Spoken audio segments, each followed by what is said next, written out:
Hey YouTube, this is Matt the Cell Junkie, and I'd like to welcome you to my first video.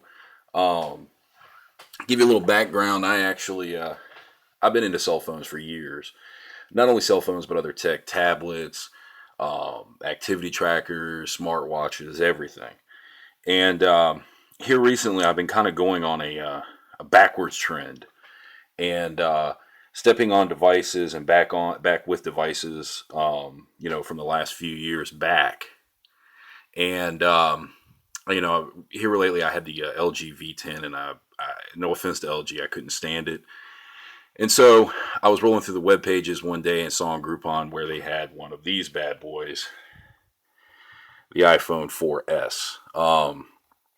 This was one that I picked up from them for $109.99.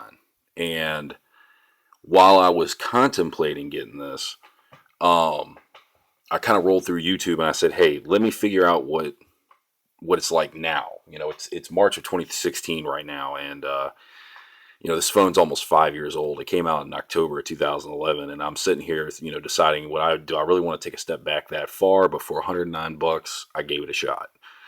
Um, I decided to go ahead and get it, and like I said, the issue was when I was researching, I couldn't find anything. Um, Everything was pointed from 3, 4, 5 years ago, whatever.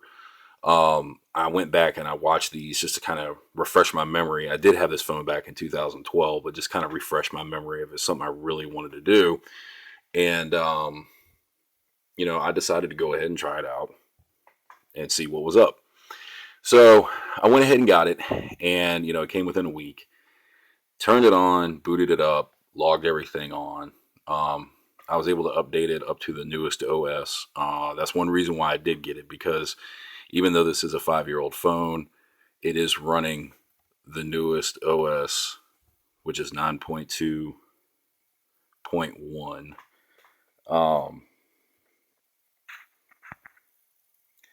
And with that, it made me start thinking about how Android and BlackBerry and how all these other phones are, and how they are still able to run. This is still able to run the newest version of iOS.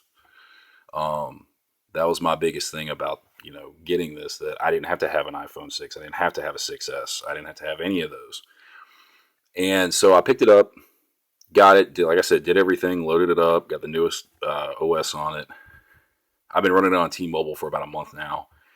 And um, just to give y'all an idea, in case y'all don't know, let me pop the Wi-Fi off. That says 4G. It's not 4G. Okay. It is not 4G at all. It is their 3G network, um, and which runs absolutely fine for what I needed to do. There's really no stuttering. There's no lag. There's no anything major. But just to give you guys an idea, this does have the 3.5-inch Retina display, um, with a resolution of I believe it was 640 by 960. Back in 2011, this was high profile stuff. I mean, it's got good viewing angles. Um, Today's standard is it's got a lower PPI, but it's still a good screen. Granted, it's on the smaller side, but you can still see what you need to see. Um, as far as everything else, it's got the 30 pin dock connector. It's got the famed mute, switch, which I love for my meetings and stuff like that, and 8 megapixel camera with flash on the back, right there. So, the big question is, would you want to buy, an iPhone 4S in 2016? Well, you could. Um, I did, and thus far, I really haven't had a problem. There's two things that I can say that are issues. I'm not saying they're huge issues, but they are issues. This phone has always been bad on battery life. When I had it back in 2012, I had iOS 5 and 6 on it, and I had to charge it up at least once a day. In between getting emails from work, making phone calls, other emails, personal emails, text messages, just surfing the web a little bit. It sucked the battery completely, and I had to recharge it probably about 1 o'clock in the afternoon. Um, with that being said, It has gotten better as far as optimizing. It does have a 1440 milliamp hour battery in it. The minute that I got it, well, not the minute, but 2 days later after I got it, I went up to the Apple store and they ran through the cycles and everything, and ran the testing on it. I wanted to find out about it because Groupon has a decent return policy, so I wanted to make sure that it got checked out by them, and then if it was something horribly wrong and they could tell what it was right then and there, I will ship the thing back and get my money back in a heartbeat. The only thing I can say is it did go through over 600 cycles when I got it, so it's a little over half. Before they like to replace the battery. It's running at 90% full capacity, or 90% capacity on the battery. So I mean, will this phone last me in the next 2 years? Maybe not. But so far it's been doing pretty good. It really has. I've knocked off some of the settings that I need to knock off. The refresh in the back. All that stuff, manually uploading my personal email every time I do it. My work email does get pushed through, so it does take a little bit, but it's not too bad. But the other thing is, when I was talking to the guys at the store, this cannot have AppleCare. This was a refurb from Verizon that they got unlocked and sold through Groupon. That's about the only two things I can say as far as issues go. So there's no AppleCare warranty on it. It's mine. If it goes, it goes. Knock on wood, I don't see that happening, but everything that they ran on test, it was fine. It is responsive. I've never really had too many hiccups on it. It does only have 512 megabytes of RAM, so you got to kind of close through the apps, when you're going through it.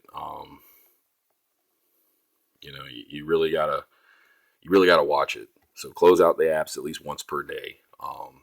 I will say also use Battery Doctor to kind of clean out the cache and clean up some of the junk and everything. It'll knock up the memory some. It'll knock up some of your onboard storage. But as far as I can tell, guys, it's been doing pretty good. I really haven't had too many problems on it. It's been holding up nice. Call quality's always been good. I guess the big thing is this going to last to iOS 10? Probably not. They probably got at least one or two more iterations of iOS 9 before the 10 comes out, which this will probably get. Even if this doesn't get it, I still have a recently new update on this. So most of the apps that, everyday use, Facebook, Twitter, YouTube, everything like that, from the App Store, it runs on iOS 7 or higher. Some are right now at 8 or higher. But I'd still get at least another year out of this, if it boils down to it. And then even after that, I just have the app that I have, or, I just don't need it, But I just kind of wanted to start a channel, start some videos of stuff that I've taken notice on, when it comes to YouTube stuff that I've purchased. I've got like a Nexus 7 2013 edition. I've got a Misfit Shine, Surface 3. My wife's got a Surface 3, 3 Pro, a couple other different things we have. And I just kind of wanted to give my opinion on it on, modern times. It's something that might have been out a year or two ago. Kind of come back, take a look at it so you guys can kind of get a picture of it and kind of help you guys out if it's something that y'all want to buy, or if y'all found a great deal on it, or, is it still worth it kind of thing. But, if you like the video, by all means, pop that like button. If you've got any comments, please leave comments. That's fine. I'll get back to y'all as soon as I can on comments. Give y'all a heads up, probably within the next month or so, or the next update I get on this, I'll go ahead and pop another video on here. Just kind of give you guys a run around on that and let y'all see what's going on with it. But yeah, like I said, this is Matt the Cell Junkie. I'll talk to you guys later.